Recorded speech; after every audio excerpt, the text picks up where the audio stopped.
Also wir setzen unsere Vortragsreihe fort. 별개 강의가 아니라 지금 3일 동안 이제 순차적인 계속되는 강의인 거죠. Gestern haben wir uns mit der Entstehung und Entwicklung der Waldenserbewegung im Mittelalter bis zu ihrem Anschluss an die Genfer Reformation beschäftigt. 네, 우리가 이제 어제 본 것은 중세에서 왈도파가 어떻게 시작해서 어떻게 발전해서 그리고 나중에 종교개혁, 스위스 종교개혁 운동과 함께하는 것을 우리가 보았습니다. Heute werden wir uns mit dem zentralen Problem dieser Vorlesungsreihe befassen, nämlich der Konfessionsmigration im 17. Jahrhundert. Das heißt, dem Phänomen einer religiösen Minderheit, die wegen Verfolgung und Vertreibung zur Migration gezwungen ist, zu überleben. 네, 우리가 이제 오늘 보려는 이 주제는 우리의 이 일련의 강의의 핵심이 됩니다.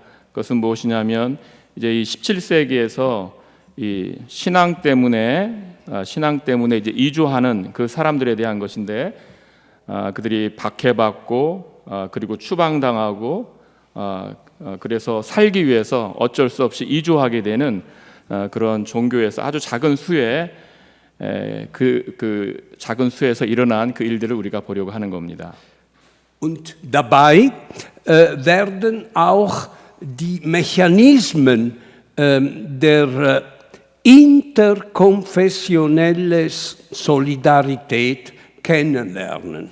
네, 그렇게 그 와중에서 우리가 또 알게 되는 것은 이 개신교 교파 여러 교파가 있는데 그 교파 내에서 어떻게 서로 연대가 있었는가, 어떻게 관계했는가 이것도 우리가 알게 됩니다. Also drei Stichworte stehen im Zentrum dieser Vorlesung heute: Verfolgung, Vertreibung und Solidarität. 이제 우리 강의에서는 그러니까 세 가지의 중요 키워드가 있는 것이죠. 그래서 박해와 추방과 연대입니다. Kein Jahrhundert in der Geschichte des Waldensertums war so ereignisreich und so trostlos wie das 17. Jahrhundert. Von 1629 bis 1633 zum Beispiel wütete die Pest in Norditalien. 이 왈도파의 역사에 있어서 이 17세기만큼 일도 많고 정말 절망적이었던 그런 때는 없습니다. 1629년에서 1633년까지 이 북이탈리아에서 페스트가 굉장히 매서웠던 겁니다. Ja, ich sage die Pest. Man muss sich verständigen, was heißt diese Worte. Schätzungsweise starben über 1 Million Menschen in Norditalien, wo die Waldenser wohnten, bei einer Gesamtbevölkerung von etwa 4 Millionen. Das heißt 25%. 네, 추정을 해보면은 이 북부 이탈리아의 그 전체 인구에서 100만 넘게가 그러니까 400만이 북부 이탈리아 인구였는데 100만 넘게 죽었습니다. 약 25% 정도가 이제 죽은 것이죠. Sie sehen hier 여기 보시죠. ein Bild von jener Zeit 1630. 예, 이게 네. 1630년 당시에 그 광경입니다. Piazza San Babila, der größte Platz von Mailand, ist ein Friedhof. So viele Leute starben. 네, 여기 지금 공동 묘지인데요. 이렇게 정말 많은 사람들이 죽은 것이죠. Schauen Sie sich diese Zahlen an. 이 숫자들을 보세요. In Mailand 밀란에서 46% der Bevölkerung. 네, 46%가 밀란에서 죽은 그 인구를 잃었습니다. In Venice 33%. 예, 베니스에서는 33%가 그 인구를 잃었으니까 얼마나 큰 손실인가 이제 그것을 Es war 말씀하십니다. eine Tragödie. 예, 정말 슬픈 비극입니다. Und jetzt zu unserem Thema. Die Ja. Waldenser Täler wurden statistisch gesehen noch stärker von der Seuche heimgesucht. 그러니까 우리 주제인 이 왈도파에게는 그런데 이런 비극이 훨씬 더 컸다는 것입니다. 그 계곡 왈도파 어제 봤죠? 왈도파 계곡이 살았던 그 계곡에서는 이것이 훨씬 더 컸다는 것입니다. In jenen Jahren, 1630, starb die Hälfte der Bevölkerung. 그러니까 인구의 절반 가까이가 이제 죽은 거예요. Einzelne Dörfer und viele Familien wurden beinahe ausgelöscht. 네, 그러니까 마을들과 많은 가족들이 거의 다 이렇게 상실하게 됩니다. Und von den 14 Pfarrer nur 3 überlebten. 14명의 목사가 있었는데 이제 3명만이 남게 되었습니다.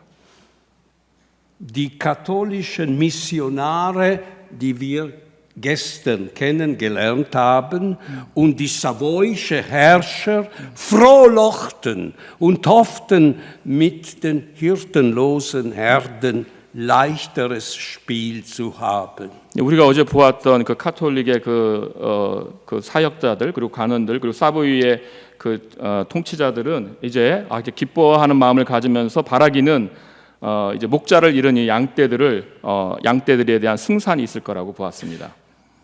Aber aus Genf erbat und erhielt man Ersatz für die verstorbenen Pfarrer, ebenso aus Frankreich, wo damals die Hugenotten unter dem Schutz des Edikts von Nantes in Frieden ihres Glaubens leben konnten. 네, 그래서 이제 제네바에서 그리고 그러니까 죽은 그 목사들을 대신할 사람들을 제네바와 프랑스에서 이제 부탁을 했는데 이 프랑스는 위그노들이 그 낭트 칙령 때문에 당시에는 평화롭게 신앙생활을 할 수 있었던 곳입니다. Die Folgen auf der pastoralen und kulturellen Ebene waren sehr, sehr schwer.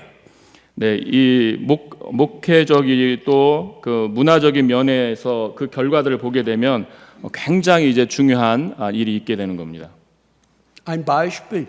예를 들자면요, Die neuen Pfarrer, die aus dem Ausland kamen, hatten keine Möglichkeit und Zeit, sich in die lokale bestehende Tradition in den Täler einzufügen und bauten die Kirchen nach dem Genfer Muster auf, dem einzigen, den sie kannten.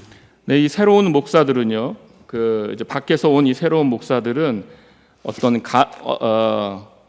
기존에 있었던 그 지역 교회에 이미 있었던 그 전통에 그렇게 정착해야 할 그런 기회도 없었고 시간도 없었고 그래서 그들이 알고 있었던 유일한 모델인 제네바 모델을 따라서 교회를 세웠습니다. So wurden die Pfarrer nicht mehr Barba, das heißt Onkel, also freundlich, sondern Monsieur genannt. Der Moderator der Kirche, der war ein Pfarrer, neben alle anderen wurde der Chef. Erhielt hohes Prestige. 예. 그래서 이제 목사는 이제 더 이상 바바가 뭐냐면 이제 삼촌이라는 뜻인데 아주 친근한 삼촌이라는 뜻이라는 것이고요. 그리고 이제 무슈로 그러니까 이제 굉장히 높은 독일어는 대어 헤어라는 거니까 좀 주인님, 옛날 우리 나으리 이러잖아요. 그런 것처럼 그렇게 이제 불렸고 그리고 이제 교회에 이제 우리는 총회장이라고 부르는데 이 의장은 이제 높은 그런 지위를 얻게 되었습니다. Französisch wurde zur Gottesdienstsprache und Alltagssprache, da die neue Pfarrer, die Neuankömmlinge nur diese Sprache kannten, während die Waldenser, die in einer piemontesischen Umgebung lebten, zweisprachig waren. 네, 그래서 오신 이 목사님들은 또 목사님들 때문에 이 프랑스어가 이제 예배 영어로 쓰였고 또 목사님들은 그 하루 종일 프랑스어만 사용했고 그래서 이제 그 프랑스어가 이제 중요하게 이제 등장한 거죠. 그리고 그러나 그게 가능했던 이유는 이 왈도파 이분들이 이중 언어자였기 때문에 왜냐하면 프랑스어도 사용했지만 그 북부 이탈리아에 살기 때문에 이제 이탈리아도 사용했던 것이죠. 그래서 그게 가능했던 것이죠. Französisch wurde somit zur offiziellen Sprache der Waldenser und blieb es bis und mit der zweiten Hälfte des 19. Jahrhunderts. 네, 그래서 프랑스어는 이제 왈도파 교회의 공식적인 용어가 되었고 이것이 19세기 후반까지 계속되게 됩니다. Das hatte natürlich Vor- und Nachteile. 이제 장점과 단점이 이러한 현상에 있게 되는데요. Der Gebrauch des Französischen betonten zwar den europäischen Charakter der Waldenser und ihre engere Verbindung mit dem internationalen Protestantismus, verstärkte aber auch die Absonderung vom Piemont, von ihrem Ort, wo sie lebten. 네. 이제 장점을 말한다면 이 프랑스어 사용으로 인해서 이제 이 왈도파의 이 유럽적인 그 성격과 그러니까 이제 고립되지 않고 유럽적인 성격을 갖게 되는 것이고 그리고 이제 국제적인 개신교와의 그 긴밀한 관계가 있게 된다는 것에서 장점이 있고요. 그러나 동시에 이 피에몬트 그러니까 북부 이탈리아 그들이 살았던 그 지역에서부터 분리되는 것이 더 강화된다는 것이 이제 단점으로 있겠습니다. Vielleicht ich muss erklären für die jüngere Studierende, dass Französisch im 17. Jahrhundert war wie das heutige Englisch, die Lingua Franca. 네, 그래서 여러분 학생들에게 지금 제가 언급하고 싶은 것은 당시에 프랑스어라는 것은 지금 우리 시대의 영어처럼 굉장히 흔히 사용되는 공식 사람들끼리 아주 사용되는 그런 중요한 언어였다는 것을 여러분에게 말씀드리고 싶습니다. So diese Bauern sprachen die wichtigste Sprache, aber sie sprachen nicht mehr die Sprache des Ortes, wo sie lebten. 이탈리아니시. 오케이. 그래서 이제 그 농부들이 이제 그 유럽에서 가장 중요한 언어인 프랑스어를 하게 되면서 그러나 이제 이탈리아에 있어서는 좀 더 부족한 실력들을 부족해지게 되는 것입니다. Wir haben angefangen mit der Pest, nicht wahr? 우리가 이제 흑사병을 가지고 시작을 했는데요. Diese demografisches Problem verursachte einen Bevölkerungsrückgang, der nicht mehr gegengesteuert werden konnte. 네, 그래서 이제 흑사병으로 인해서 인구 감소가 있을 수밖에 없었는데 그것을 막을 길은 없었습니다. So, das ist das erste Problem, das die Waldenser zu bewältigen hatten. Bevölkerung schrumpft. 네, 그래서 이제 이 패스트가 인구 감소가 하게 되는 이 결정적인 첫 번째 이유가 되는 것이고요.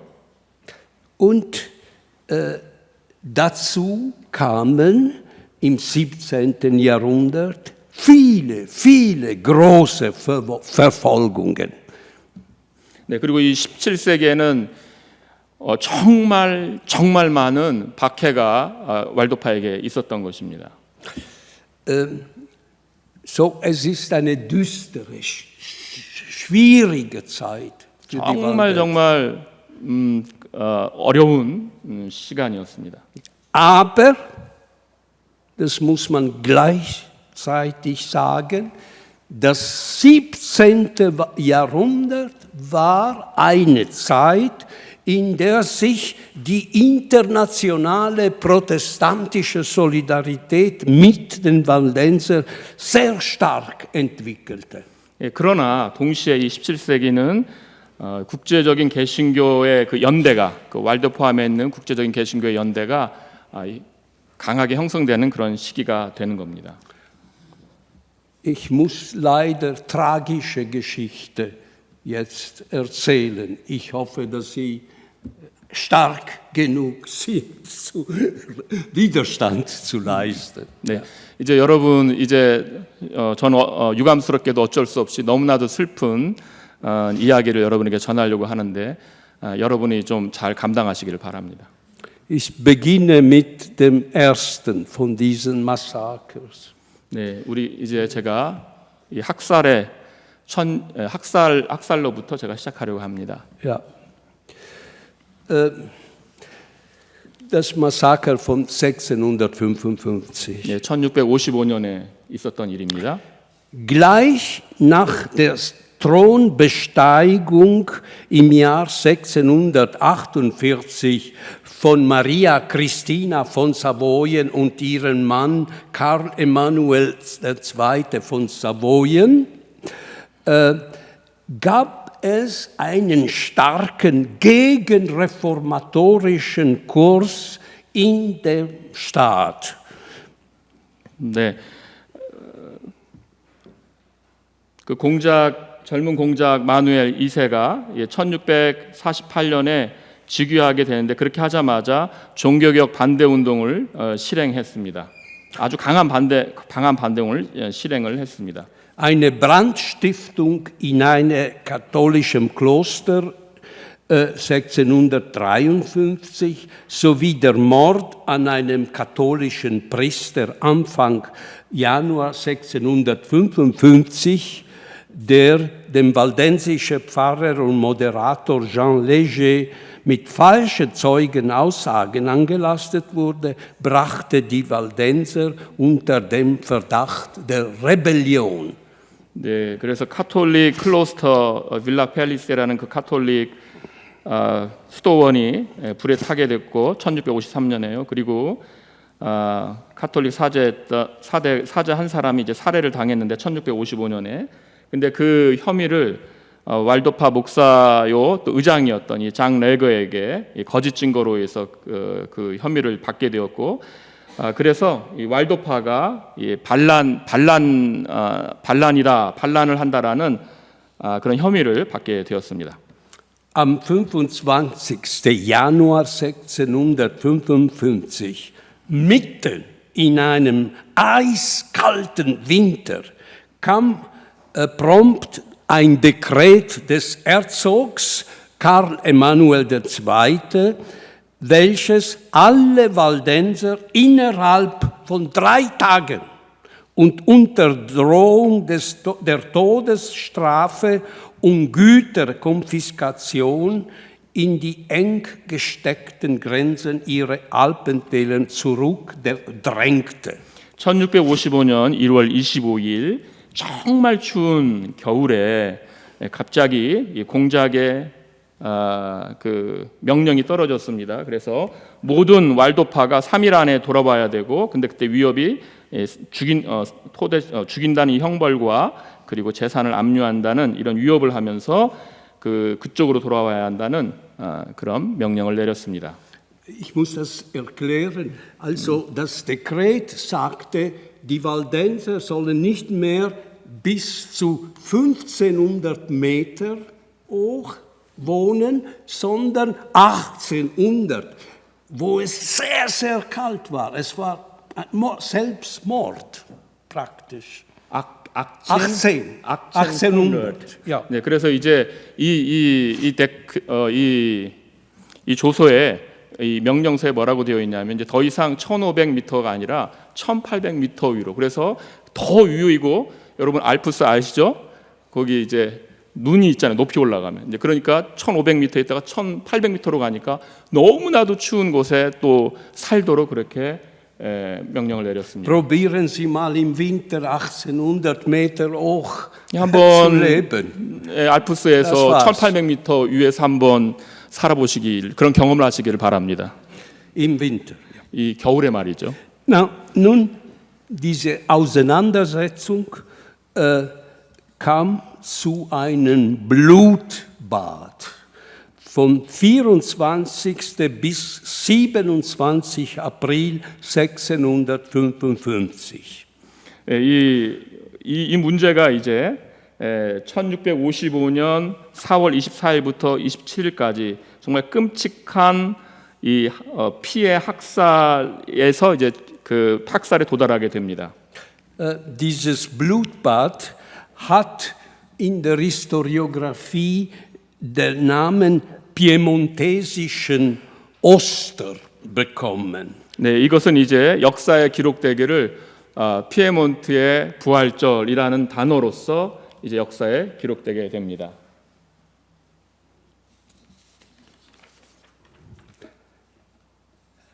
Sie sehen hier die tragischen Bilder von diesem Massaker, genannt piemontesischem Ostern, weil es in der Karwoche, Osterwoche geschah von diesem Jahr. 네, 이것이 이제 부활절에 일어나기 때문에 이제 피에몬트의 부활절로 알리는데 여러분이 지금 그 비극적인 그림들을 보고 계십니다. Am 24. April 1655 unter dem Vorwand, die Grenzen zu beschützen, also die 1800, rückte der Chef der savoyische Armee mit 5000 starken Mann und zusammen mit einer Soldateska aus Französen und irischen Söldner in die Täler vor. 1655년 4월 24일에 이제 그 국경을 지켜야 한다는 그런 구실로에서 피아넨체의 이 공작이 5천 명이라는 그 정말 그 힘센 남자들을 데리고서 들어왔습니다. 그것은 이제 프랑스와 또 아일랜드의 군대 거기서부터 온 군대들로 이루어진 그런 강한 군사들이었습니다. Der Chef der Armee überredete die Waldenser mit diesem Argument. Zum Beweis ihres Gehorsams gegenüber dem Herzog die Truppen einige Tage in ihren Häusern einzuquartieren. 네, 그래서 그가 이제 왈도파를 설득하기를 이 공작에 대하여 순종한다는 그 증거로서 이 군대들이 며칠 동안만 그들의 집에 머무르도록 해달라고 했습니다. Aber es war eine Lüge. In der Früh des 24. April, es war Karfreitag. 그것은 거짓말이었습니다. 이제 4월 24일 그 고난의 날이었습니다. Fielen die Soldaten über die ahnungslose Gastgeber her. 네, 이제 그 군대들이 아무것도 모르는 그들을 대접하는 이들을 공격을 했습니다. Die Waldenser Dörfer wurden verwüstet, geplündert, niedergebrannt, ohne dass sich jemand zur Wehre setzte. 네, 그래서 그 마을들은 완전히 초토화되고 약탈되고 그리고 불에 탔습니다. 그리고 아무도 거기에 대하여서 저항하는 것도 없이 그렇게 되었습니다. Männer, Frauen, Greise, Säuglinge, alle wurden ermordet, ohne Unterschied des Alters und des Geschlechts. 그래서 이 남자들 또 여자들 그리고 노인들 또 유아들 모두가 나이와 또 성별의 구별 없이 다 그렇게 살해당했습니다. Es wurden circa an dem Tag 2000 Unschuldige in den furchtbaren Gemetzel niedergemacht und Hunderte sollen durch Frost und Hunger das Leben verloren haben. 그래서 2,000명의 무고한 이들이 정말 이 끔찍한 학살에 의하여 죽임을 당했고요. 그리고 수백 명의 사람들은 그 추위와 배고픔으로 인하여서 생명을 잃었다고 합니다. Ja, die Bilder sprechen für sich, nicht wahr? Besonders das Bild hier. Ups, nein, 여러분이 이 그림이 이제 이것들을 다 보여주는 증거들입니다. was habe ich hier? Nein, Entschuldigung. So. 네, 이 그림들입니다. Besonders das Bild hier. 예, 여기 그림들을 보세요. Die in Richtung drei Kinder auf unterschiedliche Weise. 예, 여기 아이들이 전혀 다른 방식으로, 그러니까 세 명의 아이들인데 세 명이 다 다른 방식으로 죽임을 당하고 있습니다. Oder dies. Die sind echte Zeichnungen zeitgenössischer, nicht wahr? 네, 여기 왈도파 여인이 죽는 장면도 있고요. 네, 저기서 예, 절벽에서 떨어지는 장면이 있고요.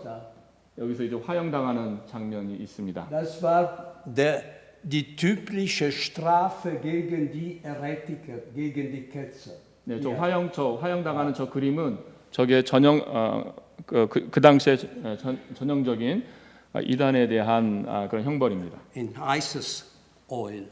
네네네. 예, 그 기름으로 타고 있는 거기에 떨어뜨린다는 것이에요. Ja. Der Waldenser Historiker Alexis Mouston, ein Freund von großen Schriftstellern aus Frankreich wie Alexandre Dumas, prägte den Ausdruck Le Pâques Piémontaise, also die piemontesische Ostern. 네.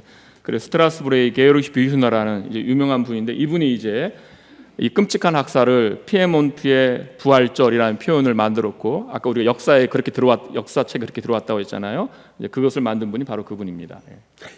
Es handelt sich tatsächlich gesamteuropäisch gesehen, dieses Massaker, gesamteuropäisch gesehen, eine der letzten und zugleich blutigsten Episode der Religionskriege in Europa des 17. Jahrhunderts. Das geschah im Kontext des Französisch-Spanischen Krieges. 네, 이것을 이제 우리가 이탈리아 전체 역사의 관점에서 보게 되면 그 관점에서 보게 되면 이것은 이제 이탈리아의 패권을 차지하기 위한 이제 프랑스와 스페인의 그 전쟁의 그 여정에서 일어난 그 아주 마지막에 일어난 일이면서 동시에 가장 많은 피를 흘린 그런 사건이 되겠습니다. Ja, die Madame Real Christina, die Herzogin, die sehr katholisch war, sehr gebunden persönlich mit dem Papst,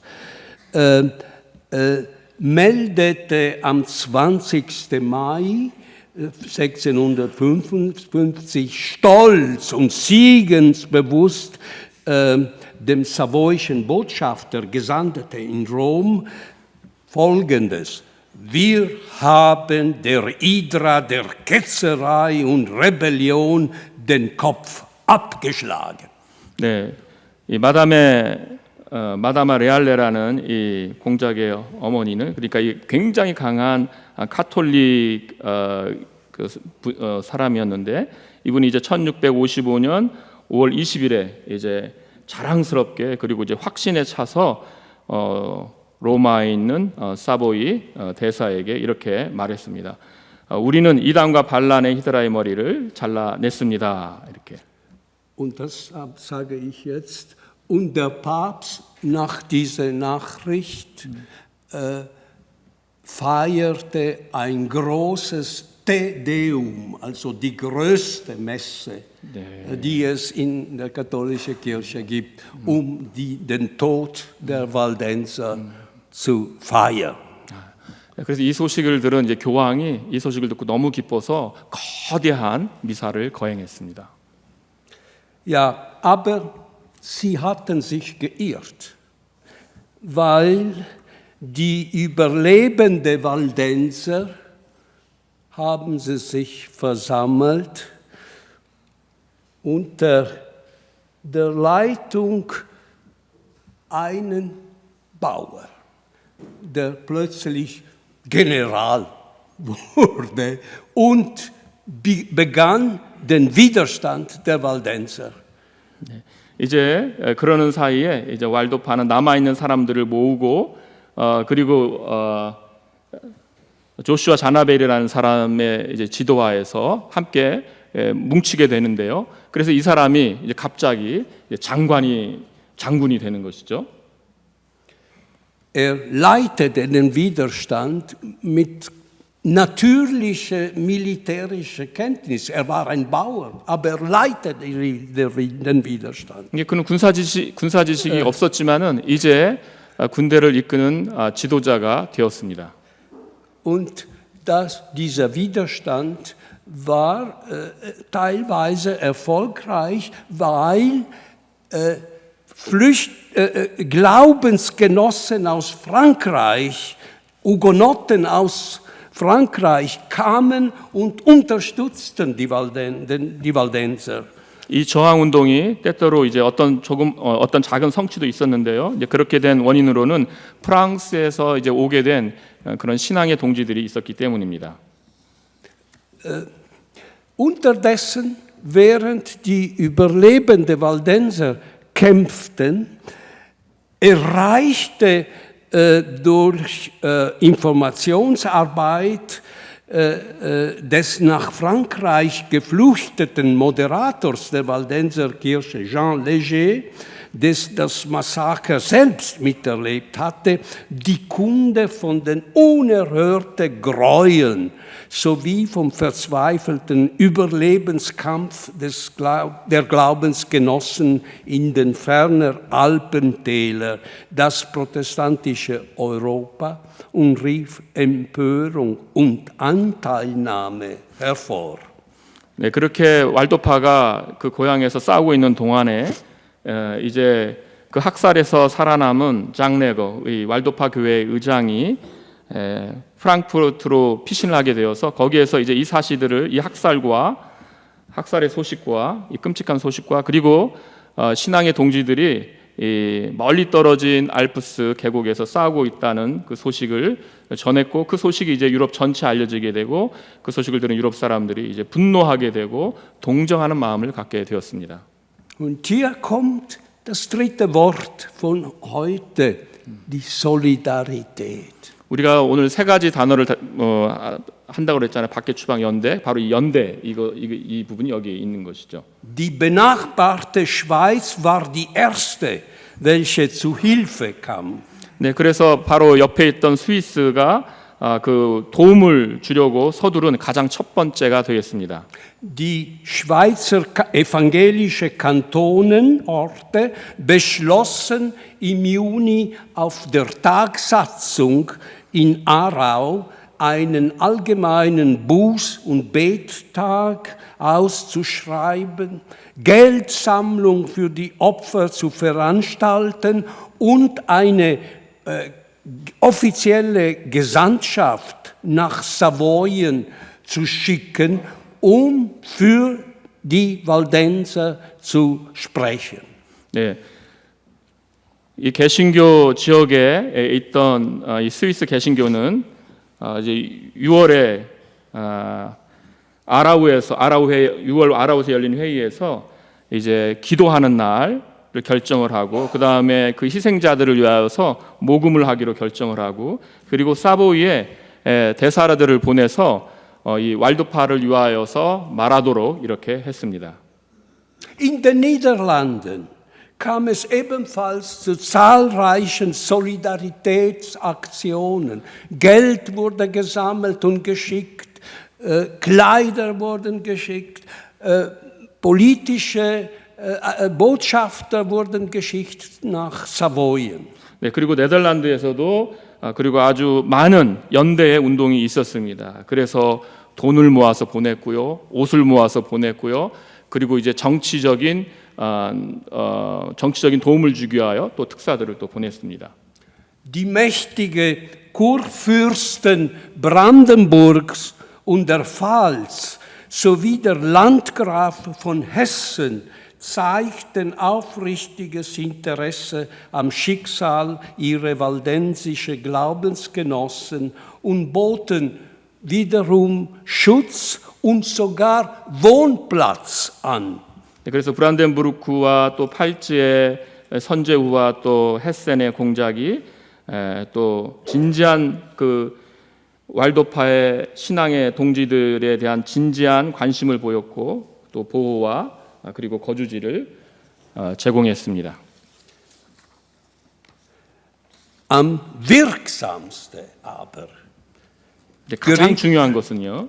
Oliver Cromwell, der tatkräftige Lord Protector von England, die Commonwealth von England, die Sache an. Sie wissen ja, dass für eine gewisse Zeit die Monarchie wurde abgeschafft in England. Es gab einen Commonwealth und Oliver Cromwell war der Lord Protector, also der Präsident, würden wir heute sagen. 네, 이 올리버 크롬웰이 바로 가장 효과적으로 이 문제를 다루는데 여러분이 역사에서 알게 되듯이 이제 잉글랜드에서는 올리버 크롬웰이 이제 호국경이라는 자리에 그 역사적인 과정을 통해서 이제 오르게 된 그 상황이었습니다. Ja, er organisierte eine nationale, in ganzem Reich Geldsammlung, eine Kollekte. Und nicht nur das. 네, 그래서 이 올리버 크롬웰이 한 일은 그 전국적인 그래서 이 전국적 곳곳에서 이 돈을 모으는 그 일만은 한 것은 아니었습니다. Es ist vielleicht wichtig zu erinnern, diese Kollekte waren 30.000 Sterlings. Es ist etwa 30 Millionen Sterling. heute. 그 돈 양이 30 밀리언 그러니까 계산을 해야 되는데 숫자를 30하고 100만이니까 얼마야? Es ist keine 100만, kleine Summe. 1000만 억인가요? 그러니까 3억 스텔링이라는 액수가 되고 지금으로 따지면은 Ja. 호이테 30 Millionen Euro. 예, 30 밀리언 오이로 그러니까 이것도 300만 3천만 유로 3천만 유로 돼. Ja. 3천만 30. 아네네. 드라이시시 30.000. 드라이시시니까 예, 드라이시시 타우즌. 예. 30 Millionen Euro. Ja, Es ist eine enorme Summe. Ja. Ja, aber das war nicht nur. 아주 엄청난 큰 그러니까 Das 잉글랜드에서 엄청난 큰 돈을 Das 모은 war 거예요. nicht nur das. 네, Noch 3천만 mehr. 유로. 예. Noch mehr. 예. Cromwell schickte seinen Botschaften zum Hof in Turin mit folgender Botschaft. Entweder der Herzog beendet die Verfolgung der Waldenser oder er schickt die englische Marine nach Livorno und von Livorno ist ein Hafen in Norditalien, vielleicht 300 Kilometer von Turin, mit der englischen Armee. 네, 이제 원고를 자꾸 벗어나시는데 어려운데. 노노노노. 오케이. 이제 그 대사를 보내서 토리노에 대사를 보내서 한 말이 뭐였냐면 만약에 박해를 멈추지 않는다면 영국에서 해군들을 그 이탈리아로 보내겠다 이렇게 굉장히 강하게 이제 그 뜻을 전한 것이죠. Ja. Ich muss dazu noch etwas sagen. Oliver Cromwell verstand sich, er war ein Puritaner, englischer Puritaner, nicht wahr? Sein Glaube, verstand sich als Schützer aller Minderheiten in Europa. Er hat auch die Hugenotten, sehr vielen Hugenotten geholfen, die Reformierten in Ungarn und in Polen. Aber besonders die Waldenser hat er unterstützt, ja. 네, 그래서 이 크롬웰은 스스로가 청교도였고 그리고 유럽에 있던 이 소수파 신앙인들의 보호를 자기의 소명으로 알았고 그래서 헝가리와 폴란드에 있는 개혁파 신자들을 도왔고 특별히 이렇게 왈도파를 도운 것입니다. Ja, und nicht nur das. 이것만이 아니에요. Sogar auf der Ebene der Kultur, der humanitäre Hilfe, das Blutbad, die piemontesischen Ostern, veranlasste den englischen Dichter John Milton. John Milton ist einer der famösten Dichter Englands, ist der Autor des The Paradise Lost, nicht wahr? Ein Klassiker der europäischen Literatur, veranlasste der damalige Staatssekretär im Dienste der Regierung zu einem Sonett on the late massacre in Piedmont. 네, 이제 이것은 이제 문화적인 현상에서도 나타나게 되는데요. 이 존 밀턴이란 여러분이 잘 아는 그 유명한 영국의 문학가죠. 실라곤이라는 것을 쓰신 분인데 이 시인이 이거를 가지고 그 당시에 의회의 비서였고 그래서 이분이 이제 정말 유명한 이 지난 피에몬테 학살에 대하여라는 유명한 시를 쓰게 됩니다. 이 시가 여러분 학문적으로도 굉장히 유명한 시여서 저도 이제 번역하면서 봤는데 많은 논문이 뭐 석사 논문이랄지 이런 것에서 많은 논문과 분석한 논문들이 많이 나와 있다는 게 굉장히 유명한 시입니다. So dieses Massaker ist danke der Solidarität Cromwells in die Weltliteratur eingegangen. 네, 바로 이 시는 이 크로멜의 이 연대의 그 마음이 문화적으로 이렇게 영향을 끼친 것의 한 증거라고 볼 수 있습니다. 연대가 여기서 나타난다는 거죠. 이 시에서도. Und das ist natürlich in der Kultur der Waldenser sehr stark geprägt.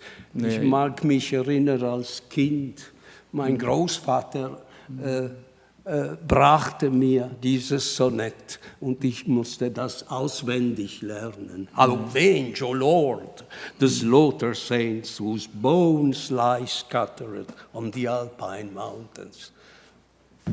Ja. 네, 이 시는 이 왈도파에게 큰 영향력을 끼쳤고 또 왈도파가 이것 때문에 이제 기뻐했고 그리고 이 시는 왈도파에서 계속 흘러가는 그런 시고 그래서 캄피 교수님도 어려서 이 시를 배워서 암송하는 시, 어려서부터 암송하는 시라고 지금 하시는 겁니다. Ja, und immer noch Cromwell. Cromwell war das Haupt der englischen Staats, nicht wahr? Und er war so bewegt von diesem Massaker, dass er eine Allianz mit Frankreich schloss und beide, Frankreich und England, verlangten vom Herzog von Savoyen ein Gnadengesetz zu erlassen für die Waldenser.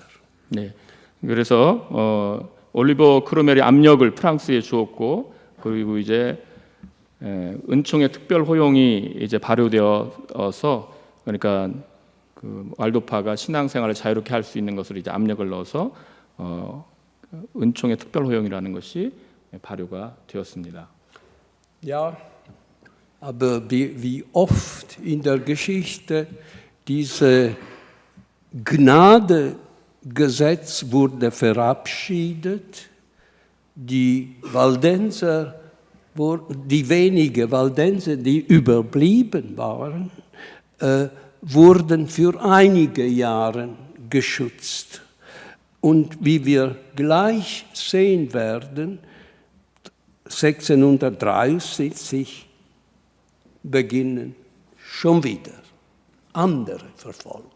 네, 이 은총의 특별 허용으로 해서 이것이 이제 그 특별 허용으로 인해서 살아남은 그 왈도파가 이제 몇 년 동안 아주 작은 몇 년 동안은 그 보호를 받았지만 바로 이제 곧 우리가 보겠지만은 곧 다시 1663년에 피비린내가 나는 박해를 다시 경험하게 되는 것입니다. Aber ich möchte, dass Sie ein bisschen atmen, dass wir nicht gleich zur nächsten Verfolgung gehen. 예, 우리가 좀 이렇게 한번 숨을 쉬면서 그 다음 주제로 넘어가는 게 좋을 것 같습니다. Es ist ein bisschen hart. 너무 어렵고 너무 지금 이 주제가 이 학살에 대한 주제니까 너무 힘들잖아요. 예. Vielleicht kommen wir ein bisschen zur Theologie auch. 예, 신학적인 주제로 우리가 조금 살펴봅시다.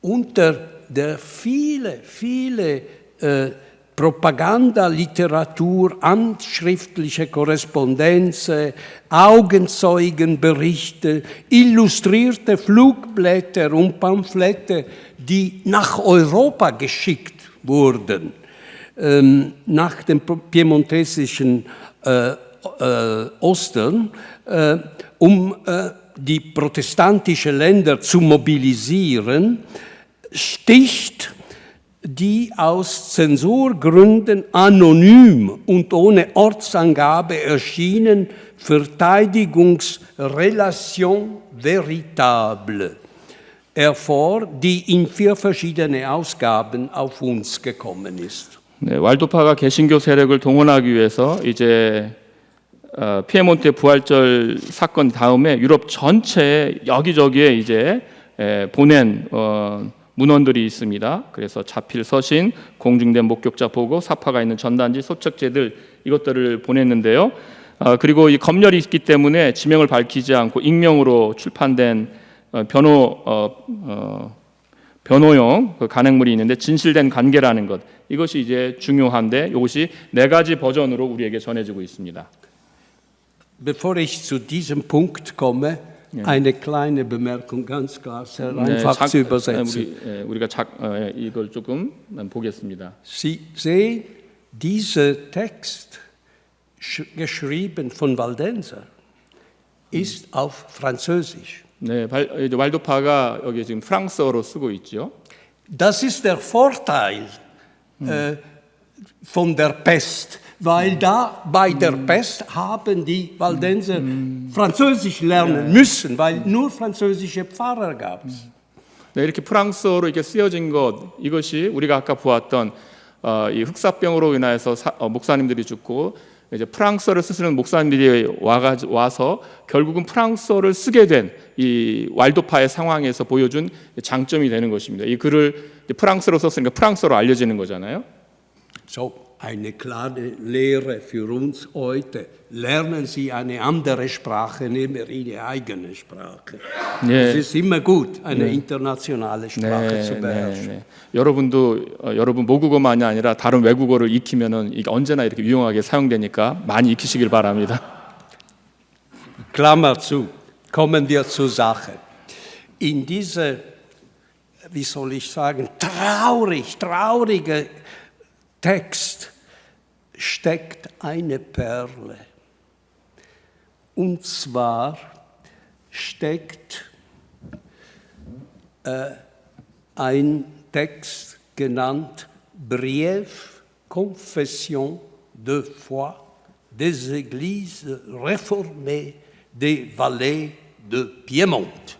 Also kurzes Glaubensbekenntnis. 그래서 이 책에 보면은 그래서 이 비극적인 이야기에 대한 설명이 있고 그 다음에 피에몬테 개혁교회 간략한 신앙 고백서가 이제 들어있다.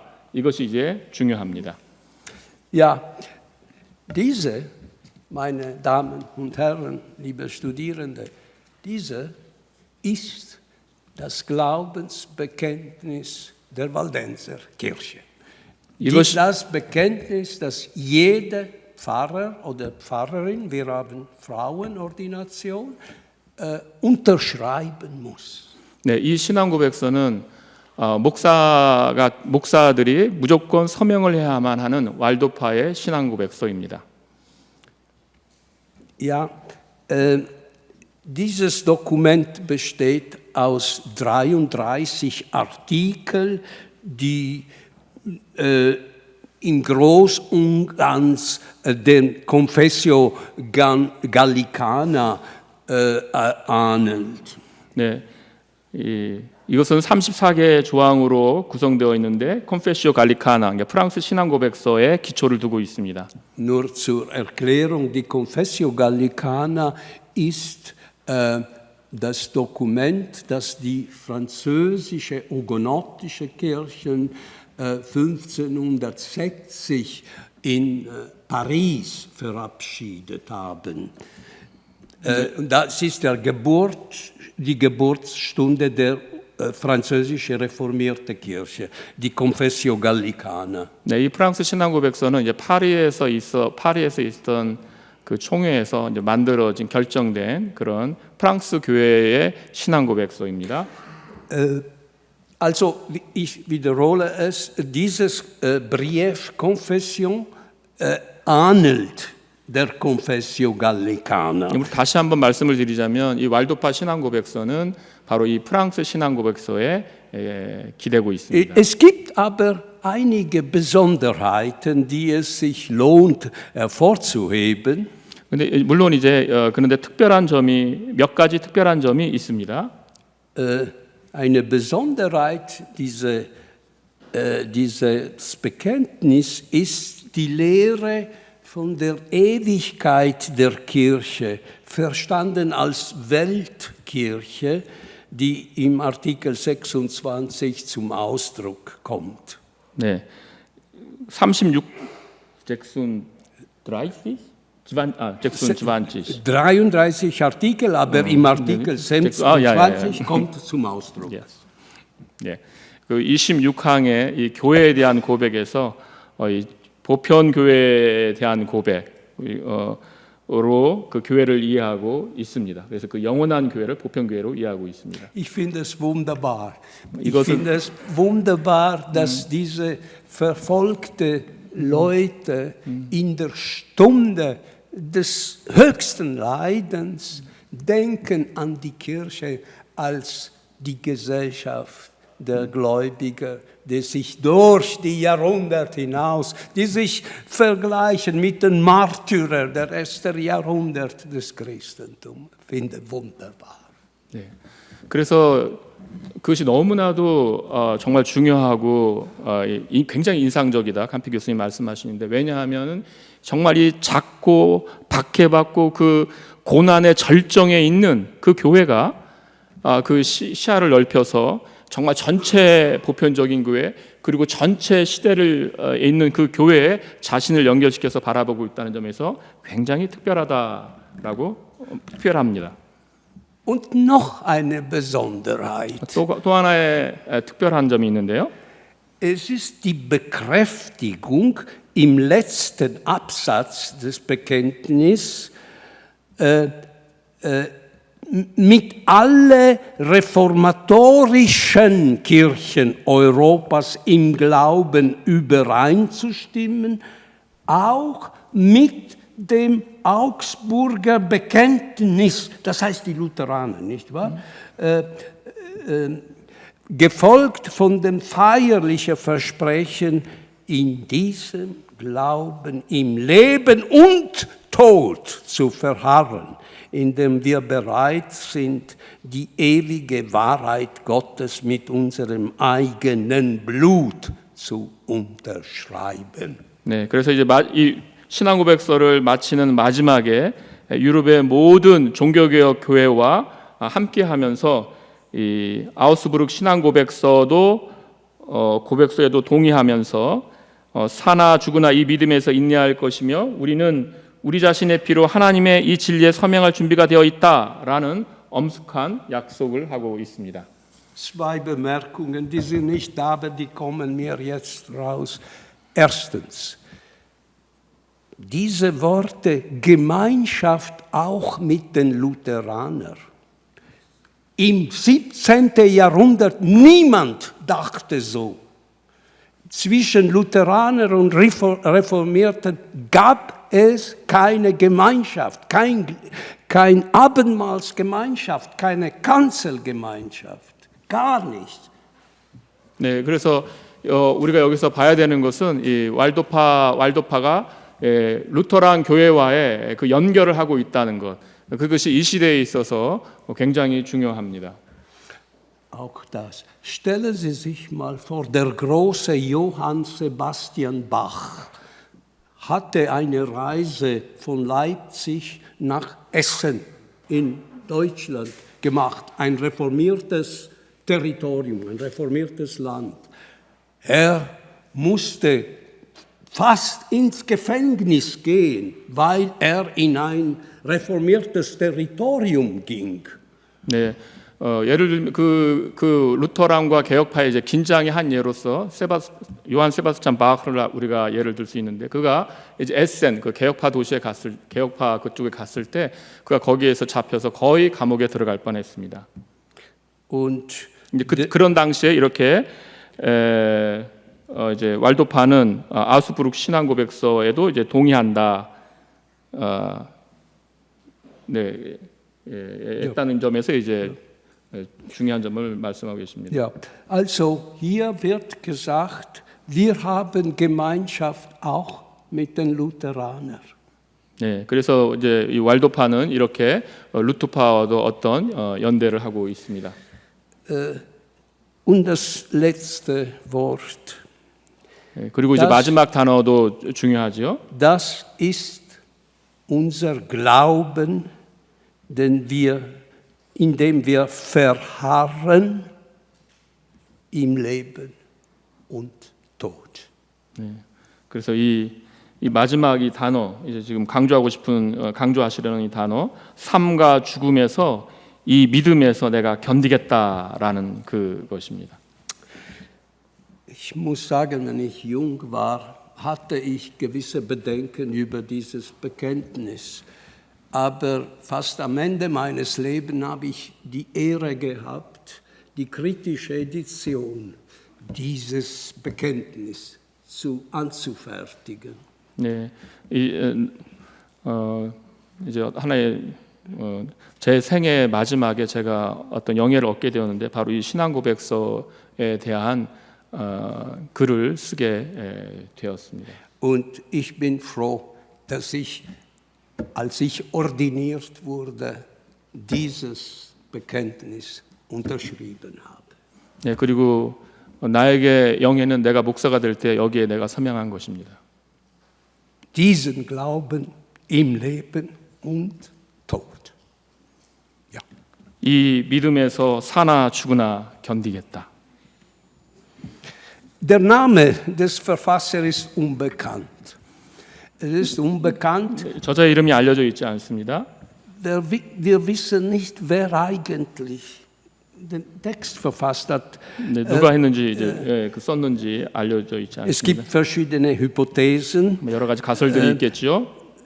Vielleicht war nicht alleine, vielleicht gab es anderen. Jedenfalls die Pfarrerschaft der Waldenser, die überlebte Pfarrerschaft, hat das zugestimmt. 아마도 뭐 한 사람이 썼을 수도 있지만 여러 사람이 썼을 수도 있고, 아마 목사회에서, 살아남은 목사회에서 아마 썼을 수도 있습니다. Wichtig ist, dass das Bekenntnis, das Zeugnis und den Dienst am Evangelium der kleinen reformierten Minderheitskirchen über die Jahrhunderte hinweg begleitet und ist heute noch das offizielle Glaubensbekenntnis der Waldenser Kirche in ihre europäischen, das heißt Italien und Schweiz, und lateinamerikanische Zweigen, Argentinien und Uruguay. 중요한 것은 이 고백서가 이제 수세기 동안 아주 작은 수에 불과한 이 개혁교회가 복음에 속해 있고 복음에 봉사했다는 것을 보여주는 것이며, 그리고 여전히 지금 우리 시대에 남미에서 우루과이 und Argentinien. 그리고 아르헨티나에서 공식적인 신앙 고백서로 사용되고 있습니다. So viel für diesen fundamentalen Text für die Waldenser Geschichte. Wir kommen jetzt zu dem, was ich das Schicksaljahr 1685. 네, 우리는 이 여러 가지 이제 왈도파의 사건 중에서 1685년에 운명의 해로 이제 들어가겠습니다. Wir haben gesehen, dass auf Intervention von Oliver Cromwell die Waldenser ein Patentengesetz bekommen hatten von dem Herzog und da dauerte Friede für etwa 30 Jahre. Keine Verfolgung oder sagen wir keine große Verfolgungen. 네, 그래서 우리가 아까 보았듯이 올리버 크롬웰이 이제 압력을 넣어서 은혜의 특별 허용이라는 것이 이제 발효가 되었고 그걸로 인하여서 이제 그러니까 어떤 괴롭힘을 당하지 않고 살았다. 그러니까 박해가 없었다는 것보다는 덜 박해받은 그런 삶을 이제 몇십 년 동안 살았습니다. Also 1685, es ist in der europäischen Geschichte ein Schicksalsjahr, weil in diesem Jahr wurde das von König Ludwig XIV., also den Sonnenkönig, nicht wahr, le Roi Soleil, Sonnenkönig Ludwig XIV. Im Oktober 1685 wurde das Edikt von Nantes aufgehoben, mit der Heinrich IV., König Heinrich IV., im Jahr 1598 den französischen Protestanten Glaubensfreiheit zusicherte. 네, 이 유럽 전체에서도 이 1685년은 운명의 해가 되는데요. 이 루이 14세는 태양의 제왕이라고 불리우는 프랑스 왕인데 이분이 낭트 칙령을 취소하면서 관용에 대한 모든 약속이 사라졌습니다. 이 낭트 칙령은 이 앙리 4세가 1598년에 프랑스 개신교인들의 그 믿음의 자유를 위해서 내렸던 약속했던 그런 칙령입니다. Dies bedeutete konkret, dass die öffentliche Ausübung der reformierten Religion strikt untersagt wurde, den französischen Protestanten. 네. 이 낭트 칙령이 취소한 것 이것이 의미하는 바가 무엇이냐하면 이 개혁 교회가 모여서 공식적인 그 행사를 하는 것, 뭐 예배드리거나 이런 행사를 하는 것이 아주 강하게 금지되었다는 것입니다. Die Ausreise der Reformierten aus Frankreich wurde auch untersagt, wurde auch verboten. So, die fliehenden reformierten Männer wurden mit Verbannung auf die Galeeren, also und Frauen mit schweren Kerker bestraft. 네, 그리고 이 프랑스 땅을 떠나는 그런 것이 금지되었고 만약에 떠나면은 그 남자들은 이제 갤러리라 배에서 노젓는 일로서 노젓는 그 심한 그 고통을 당해야 됐고 이제 여자들은 지하 감옥에서 형벌을 받아야 했습니다. Diese Maßnahmen durchzusetzen, wurden überall in Frankreich die sogenannten Dragonaden eingesetzt. Das heißt, die gewaltsame Einquartierung von Dragonen, Soldaten des Königs, bei den hugenotischen Familien. Sie können sich vorstellen, dass bei Ihnen zu Hause diese Dragonen wohnen. 네, 이 조치를 시행하기 위해서 이제 프랑스 전역에서 용기병, 이제 박해라는 것이 사용되었는데 이제 왕의 병사들, 이제 용기병들이 위그노들의 집에 강압적으로 거하는 것이었습니다. 여러분 한번 생각해 보세요. 여러분들의 집에 이제 군사들이 들어와서 여러분과 함께 거기 집에서 사는 것입니다. Ich habe diese wunderbare Karikatur gefunden über die Dragonaden. 네, 이 드라고나드에 대한 그림을 제가 발견을 했습니다. 여러분 보세요. Man könnte eine ganze Stunde darüber sprechen, nicht wahr? 네, 이거에 대해서 하루 종일 얘기할 수 있는데요. Es ist natürlich gemacht von den Hugenotten. Das ist, sie nennen die Dragonen die Nouveau Missionnaire. Der Missionar, der verpflichtet die Hugenotten, die da sitzen, zu unterschreiben, dass katholisch werden muss. 네, 여러분이 지금 보고 있는 그림이 무엇이냐면 이제 이 카톨릭 미셔나레가 지금 협박을 하고 있고 위구노를 협박하고 있고요. 그 위구노가 이제 로마 카톨릭으로 개정하겠다고 서명하는 그런 그림입니다. Und Sie sehen auf dieser Seite la force, passe la raison. Die Macht ist stärker als die Vernunft.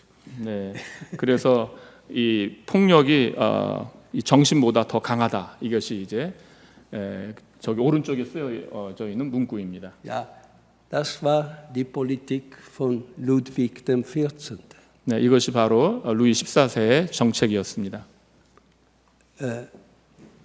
Er wollte keine Koexistenz verschiedener Religionen in seinem Staat. 네, 그는 이제 자기 나라에서 여러 가지 이 종파가 있는 것을 참을 수가 없었습니다. Sein Motto war ein König, eine Religion und ein Staat. 하나의 왕, 하나의 종교, 하나의 국가 이것이 그의 모토였습니다. Es gab keinen Platz für 1.000.000 Hugenotten in Frankreich. 네, 그래서 100만 정도가 되는 위구노가 머물 수 있는 그런 공간이 프랑스에는 없었습니다. Und infolge dieser absurden Gesetz, weil Frankreich hat gelebt, über 50 Jahre in eine friedliche Koexistenz von Protestanten und Katholiken. Absurde Gesetz wurde eine der größten Massenbewegungen in Europa ausgelöst. 네, 그래서 이 50년 동안 로마 카톨릭과 또 이 위구노가 같이 평화롭게 머물던 이것이 루이 14세에 의하여서 이제 무너지게 되었습니다. Über 200.000 Franzosinnen und Franzosen mussten Frankreich verlassen und ins Ausland, ins Exil gehen. 네, 그래서 이제 프랑스에 있던 이제 위구노들은 프랑스를 떠나야만 했습니다. Das war eine wirtschaftliche, kulturelle Desaster für Frankreich. 이것은 이제 뭐 경제적이거나 또 문화적인 여러 가지 영향을 프랑스에도 끼치게 됩니다. Ja. 네. Jetzt fragen Sie mich, warum habe ich das erwähnt, diese Desaster in Frankreich? 제가 왜 이 프랑스에서 일어난 이 재난을 제가 언급을 했을까요? Weil aufgrund der Geografie, Italien und Frankreich sind zwei Nachbarländer und es gab viele Hugenotten, die in Italien wohnten und Waldenser, die in Frankreich wohnten. Und da sie beide reformiert waren, traf das Gesetz von König Ludwig XIV. Auch Leute, die in Italien wohnten.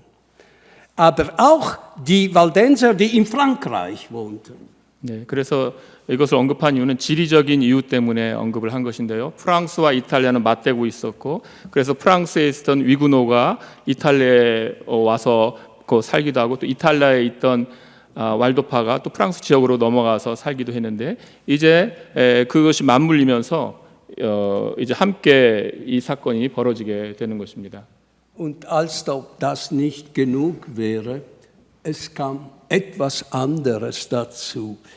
Der Herzog Viktor Amadeus von Savoyen hob auch unter dem Druck des Sonnenkönigs am 2. Januar 1686 ebenfalls die Religionsfreiheit, die Herr 1655 den Waldenser gegeben hatte. 네, 이 사보이의 공작 빅토르 아마데우스 2세도 이 루이 14세의 압력을 받아서 1686년 1월 2일에 이 소수인 소수파의 이 종교적인 자유를 폐지했습니다. Auch die Waldenser wurden indirekt dadurch getroffen. 네, 왈도파도 그것을 이제 왈도파도 그 영향을 이제 받게 되는 것이죠. Zunächst die Waldenser entschieden ihr Heil im bewaffneten Widerstand gegen den Herzog. Nochmal, Sie sehen, das wäre das 3. Mal, dass die Waldenser zu Waffen greifen, um ihren Glauben zu verteidigen. Aber die Kraftverhältnisse waren viel zugunsten des Herzogs und sind viele, viele Leute ermordet worden in diesem Kampf und über 3000 wurden ins Gefängnis gebracht. 네, 이 왈도파들이 이제 무장 저항을 해서 자신의 살 길을 찾았는데요. 이 왈도파가 무장 저항을 한 것은 총 3번 있었는데 이것이 두 번째라고 했는데 세 번째라고 했는데 제가 이제 놓쳤어요. 두 번째나 세 번, diese zweite Waffenwiderstand. Der dritte wäre der dritte. 세 번째고요. 그 다음에 세 번째였고, 그래서 여기 이 무장 저항을 하면서 너무나 많은 사람들이 죽었고 이제 3,000명이 감옥에 갇히게 되었습니다. Also klar zu machen, die Maße dieser Tragödie war, damals infolge der Peste gab es in den Waldenser Tälern etwa 14.000 Waldenser. 2000 starben in den Kampf. 8000 wanderten in die piemontesischen Gefängnisse, wo die meisten von ihnen starben. 네, 그래서 이 패스트 흑사병의 결과로 인해서 이제 지금 왈도파의 인구가 많이 줄었는데 이제 14,000명이 남았는데 그 중에서 2,000명이 이 싸움 때문에 죽고 8,000명이 감옥에 갇혔는데 이 감옥에서 대부분이 죽었습니다. Ja, meine Damen und Herren, das war die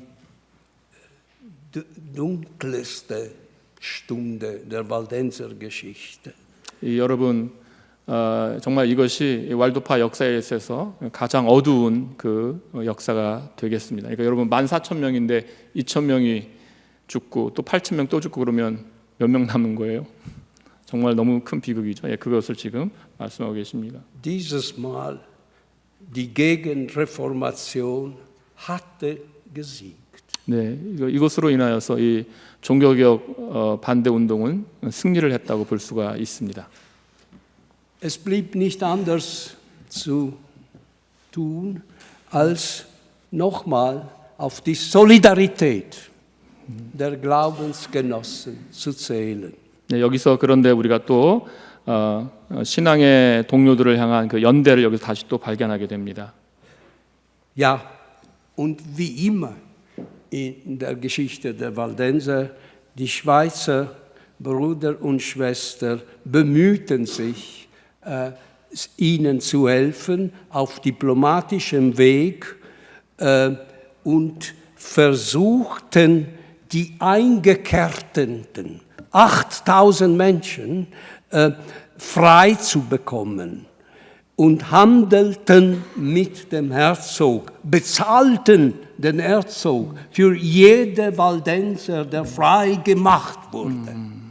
네, 그래서 이 스위스 지역 이 연대가 이제 나타나는데 스위스 지역들은 수감된 왈도파인들을 위해서 외교적인 길을 찾았고 수감자의 석방을 위해서 그들의 그 추방을 협상을 했는데 한 사람당 우리가 얼마를 내겠다. 한 사람당 얼마를 내겠다 이렇게 하면서 이제 협상을 하게 됩니다. Aber diese Verhandlung dauerte ein Jahr. 네, 근데 이 협상이 1년이 걸렸습니다. Als im Januar 1687 die Verhandlungen abgeschlossen wurden, von den 8000 im Gefängnis 5000 waren gestorben. Nur 3000 überlebten die Gefängnisse. 네, 아까 8,000명이 갇혔다고 했는데 이제 3,000명만 남았고요. 1687년 1월에 이제 그 협상이 끝나서 이제 8,000명 갇혔던 8,000명 중에서 이제 3,000명이 남은 자들이 이제 추방을 당하게 됩니다.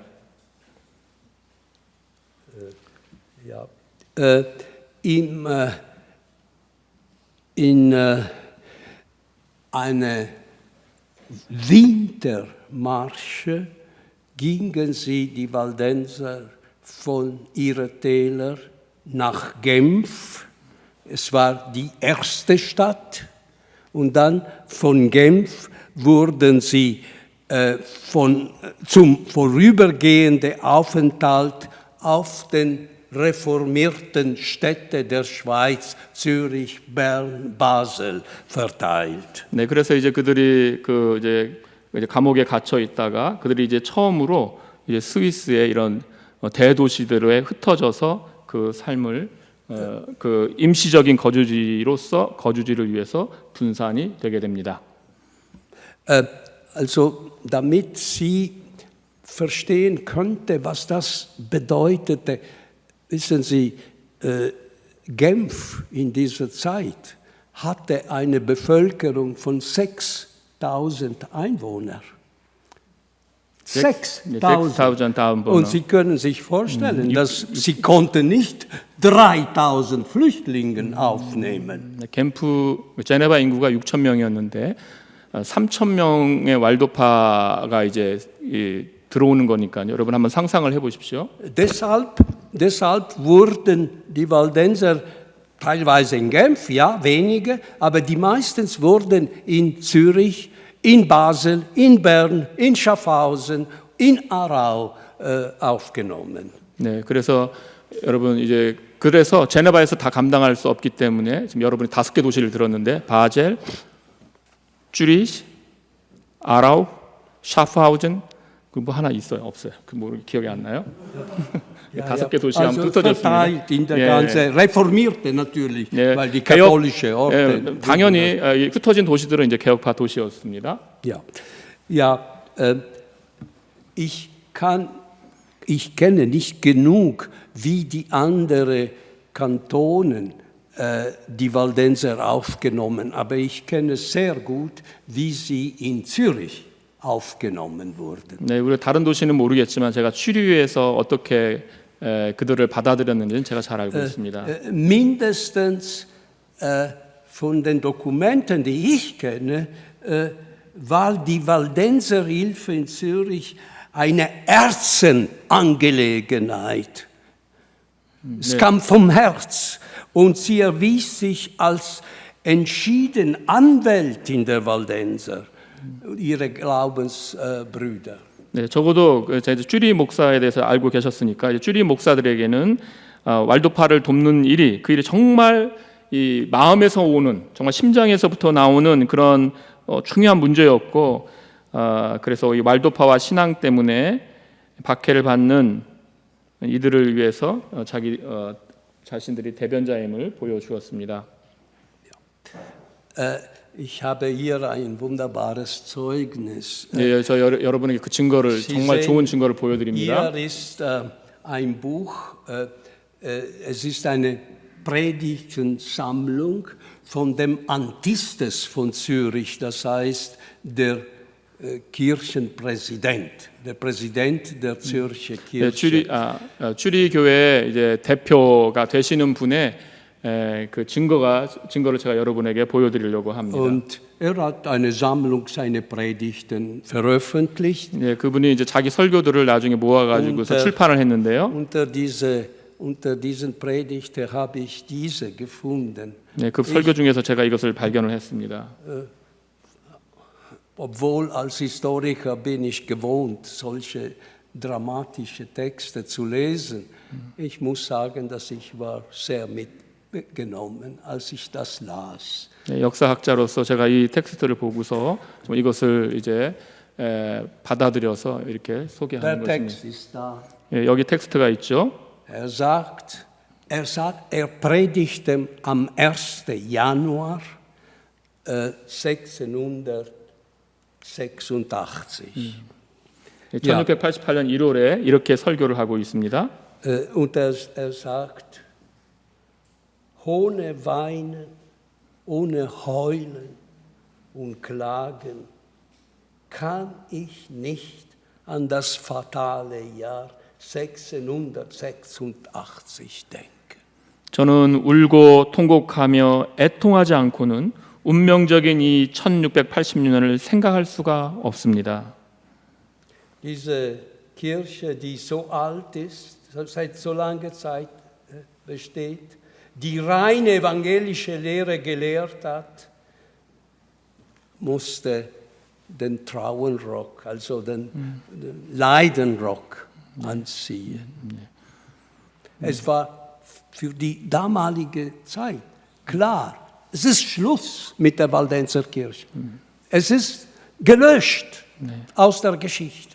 고대로부터 이 800년 동안이나 있었던 이 순수한 복음을 가르쳤던 이 교회가 이 검은 상복을 입었다. 여러분 생각해 보세요.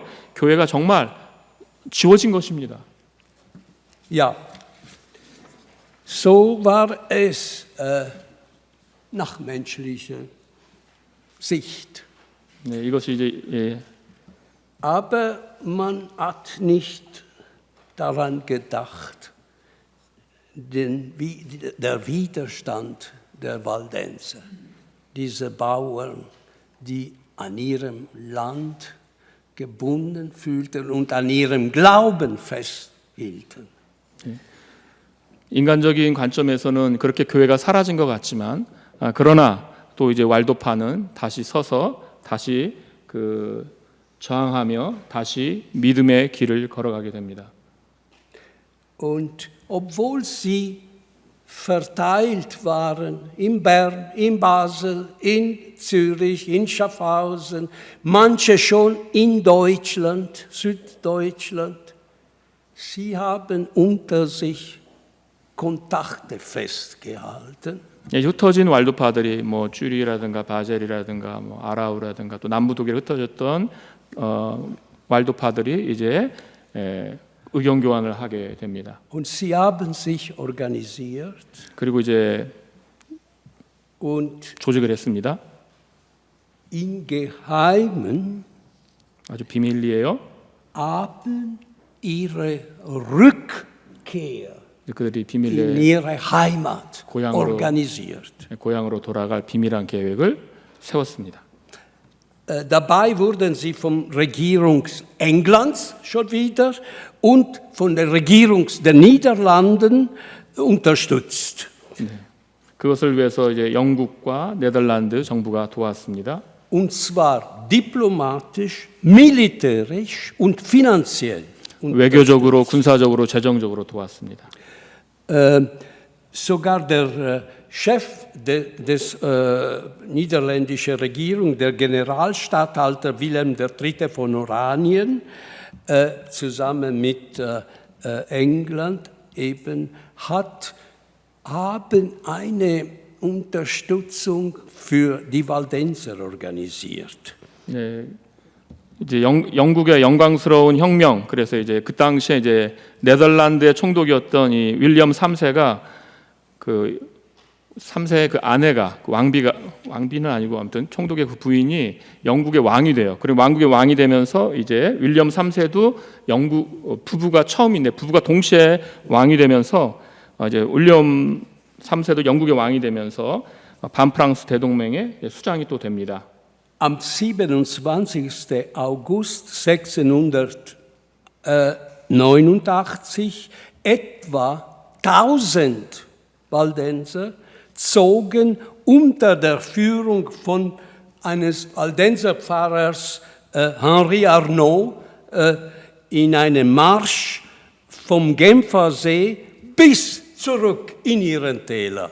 Sie sehen hier, dieser ist ein Pfarrer und er hat ein Schwert in der Hand. 1689년 8월 27일 이제 목사 앙리 아르노가 약 1000명의 왈도파를 모아서 이제 고향으로 행군을 하게 됩니다. 여러분이 지금 그분의 그림을 보고 있습니다. Fast wie Zwingli. 예, 거의 이제 찌빙글리 같죠. Der hat eben auch ein Schwert.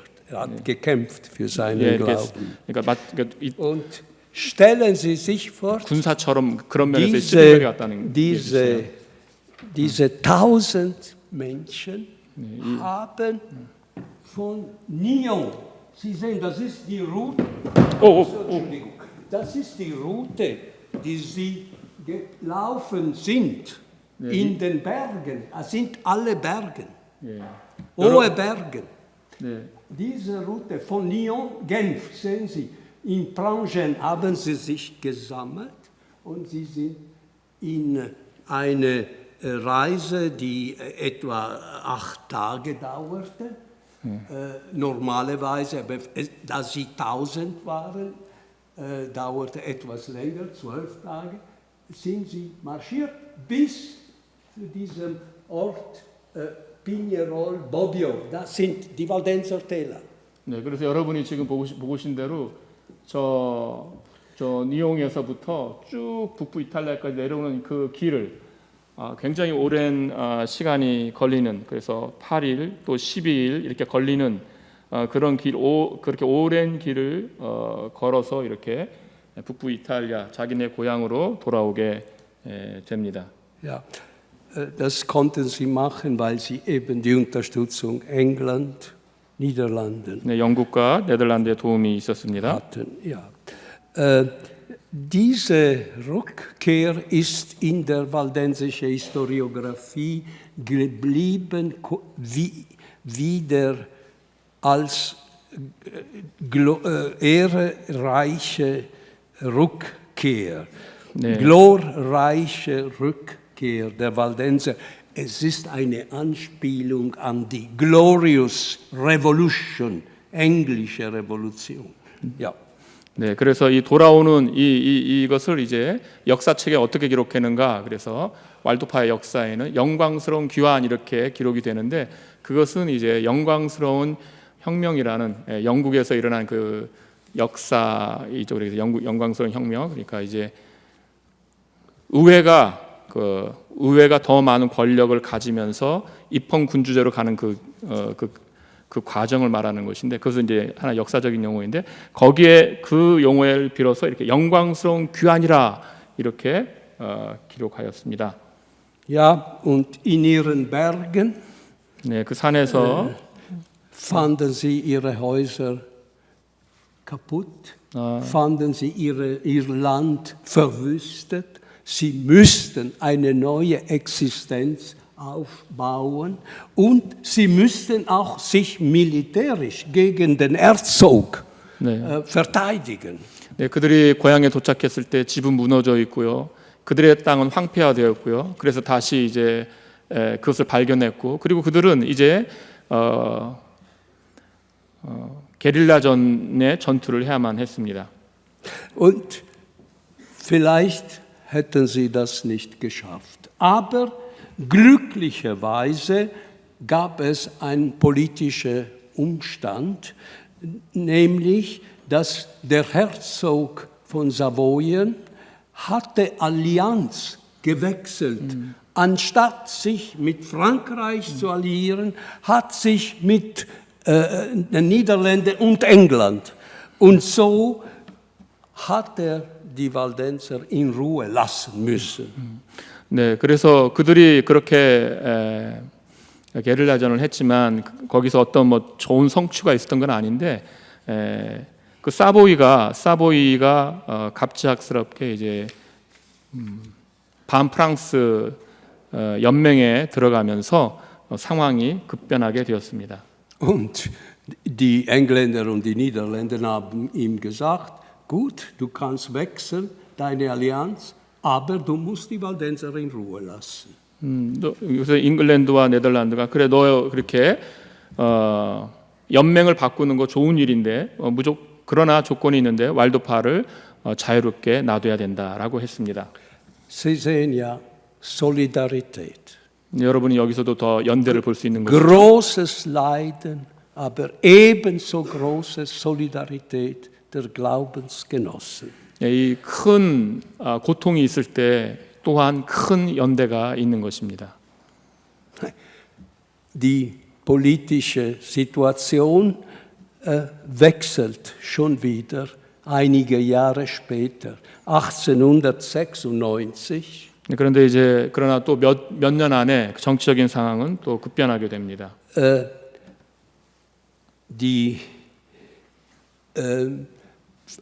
Der Herzog hat sich wieder mit Frankreich versöhnt. 네, 이 사보이 공작이 다시 프랑스와 가까이 하게 됩니다. Und erließ ein neues Edikt, denn mussten die Waldenser wieder ihr Land verlassen.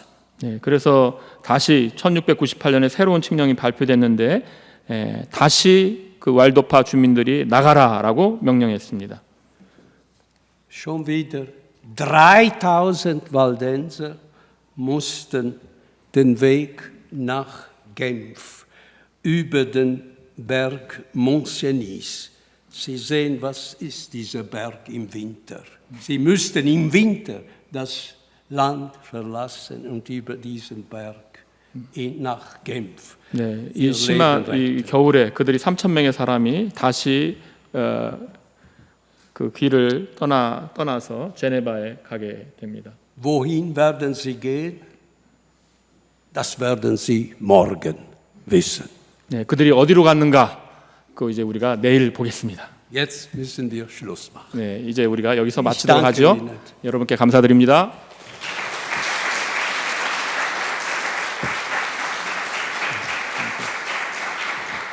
Und ich danke meinen Dolmetscher. Vielen Dank.